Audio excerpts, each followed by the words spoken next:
Ok, é sabido, né, que o PAF-SF é uma aplicação rumo à extinção, tá? Pelo menos é o que parece, né?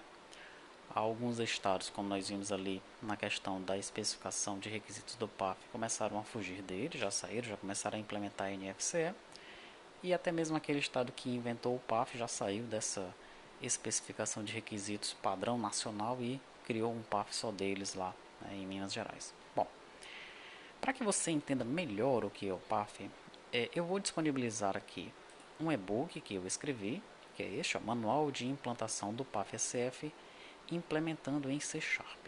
Tá? Então você vai dar uma lida nesse e-book. Tá? Esse e-book aqui ele vai explicar o que é o PAF. Primeiro ele fala sobre SF, sobre a questão da obrigatoriedade, o que é o TEF, quais são os tipos de TEF. Tá? É a leitura obrigatória. Tá? Entra no PAF-SF, fala um pouquinho sobre a responsabilidade solidária. Aí vem aqui a documentação. Nós falamos um pouco sobre documentação do processo reativo, né? Lembrando que no T2T IRP nós utilizamos um processo ágil, legal?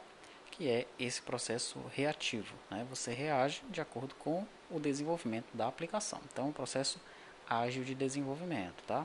Nós temos aqui um exemplo de documento de visão, né? Nós já temos um documento de visão lá e aqui no livro tem um outro exemplo, tá? Daí eu apresento também aqui o Product Backlog, um exemplo de Product Backlog, pois nós temos o Product Backlog e o Sprint Backlog da aplicação lá no ambiente provimento de conteúdo, tá bom? Daí tem o processo preditivo, né? O processo preditivo é aquele mais complexo ou completo, podemos usar até mesmo os dois termos, né? É aquele processo onde nós tentamos saber todos os requisitos da aplicação antes de começar a implementá-la, tá?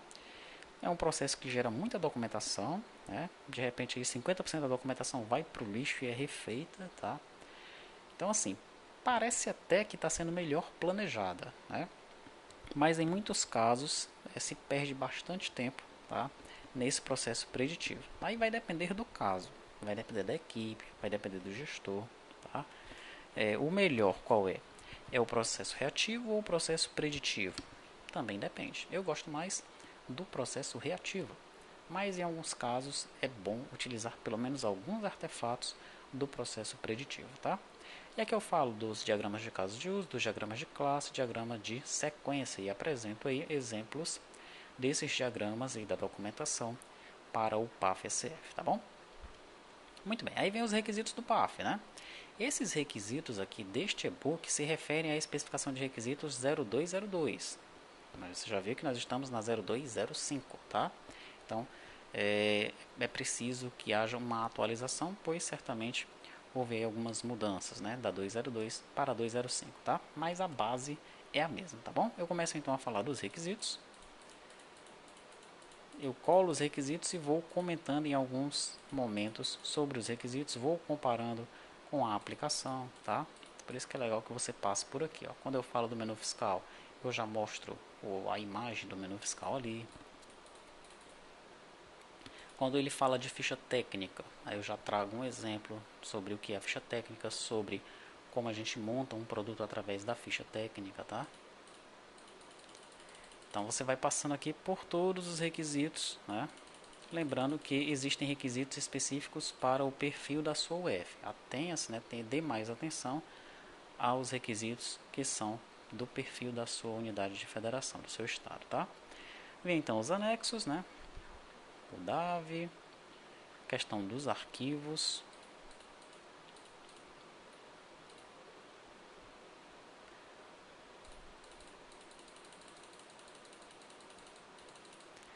Depois que eu falo então desses requisitos e desses anexos, vamos ver o que é que vem.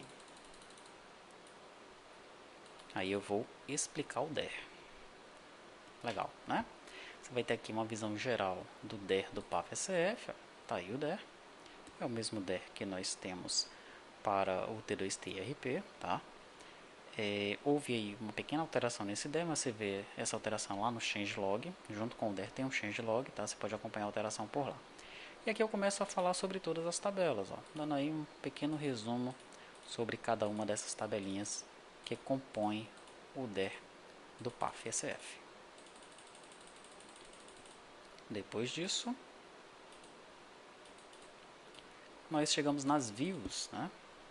Algumas views foram criadas aí para facilitar o processo, as exigências, né, do PAF-SF, tá? Fala um pouquinho sobre o log de alterações. Aqui eu trago um exemplo de um log de alterações, tá certo? Mas você deve dar atenção ao log de alterações que está lá junto com o DER, tá?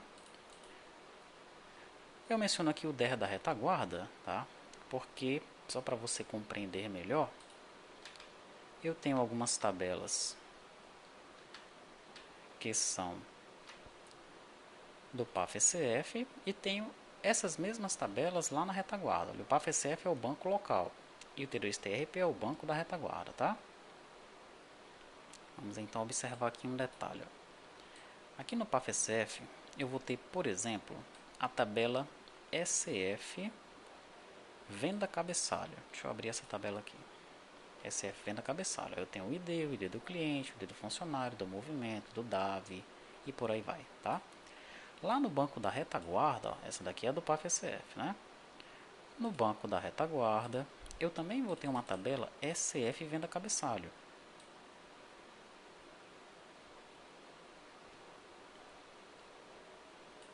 Aqui, ó. Tá? Só que essa tabela, ela é ligeiramente diferente daquela, tá? Deixa eu me ver aqui. A partir do ID cliente é igual, ó. No entanto, ela contém esses outros três campos: nome caixa, ID gerado caixa e ID empresa, tá? Por que isso? Porque essa tabela que é local, ela está armazenando dados apenas daquele computador. Já essa tabela que está na retaguarda, ela está armazenando dados de todos os computadores, de todos os terminais de caixa, tá?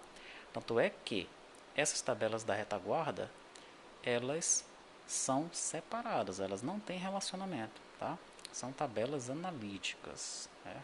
Os dados aqui eles serão utilizados para a geração de relatórios ou para a geração de lançamentos, né? Lançamentos no contas a receber e por aí vai. Legal? Muito bem. Depois eu passo a falar sobre as aplicações. Aqui eu menciono, né, que esse PDV, que é o que eu chamo lá que eu chamo aqui no e-book, né, mas é o mesmo PAF-SF do T2TRP, ele tem 5 aplicações distintas, né? Tem o PAF-SF, tem o balcão, tem o configura PAF-SF, tem o integrador e tem o servidor, tá?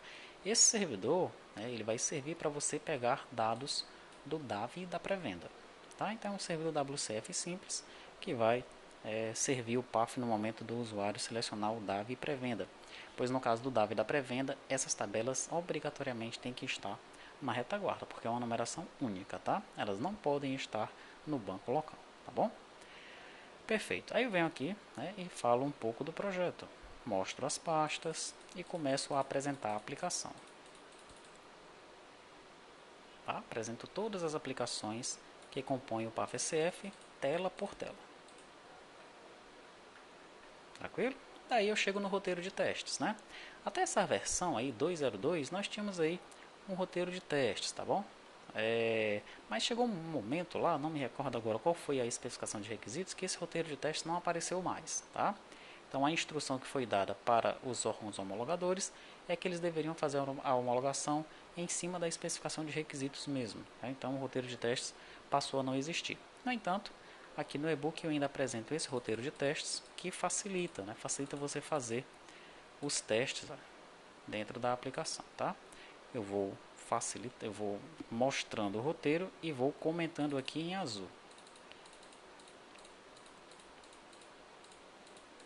Legal? Depois desse roteiro aí, deixa eu ver se tem mais alguma coisa lá no final. Da análise funcional do PAF. Acho que são alguns. É o convênio. É o convênio ICMS 1508. Tá? Que trata do credenciamento do órgão técnico e dos procedimentos da análise funcional do PAF, dos procedimentos para cadastro, credenciamento e registro do PAF. Bom, esse é um convênio ICMS, né, que deveria servir para todas as UFs, tá? Mas é interessante que você entre em contato com a sua Cefaz para saber como credenciar o PAF, né? Porque cada Cefaz passou a fazer de uma forma diferente isso daqui, tá? Então aqui tem mais ou menos como deveria funcionar, né? Eles chegaram num acordo e criaram esse convênio aí, mas cada UF faz do seu jeito, tá? Então se a sua unidade de federação, se o seu estado utiliza o PAF, entre em contato com a Cefaz para saber, né? Você já sabe qual é ali o perfil, né? Que o seu estado ele está alocado, tá? É bom também perguntar à Cefaz se esse perfil ainda permanece o mesmo, tá bom? Pergunte também, né, se outra solução já está em andamento, tá? Se vão adotar a NFCE, por exemplo, e aí você se livra desse PAF e começa a utilizar a NFCE, que é uma solução mais inteligente, tá certo? E menos onerosa também, né? Tanto para o desenvolvedor quanto para o contribuinte, tá? Que é o seu cliente. E é isso. Então você deve primeiro, né, antes de assistir as videoaulas, antes de executar a aplicação, você deve dar uma olhada neste livro, neste e-book, tá? São 420 páginas aí de bastante informação para você mergulhar de vez nessa questão do PAF-SF.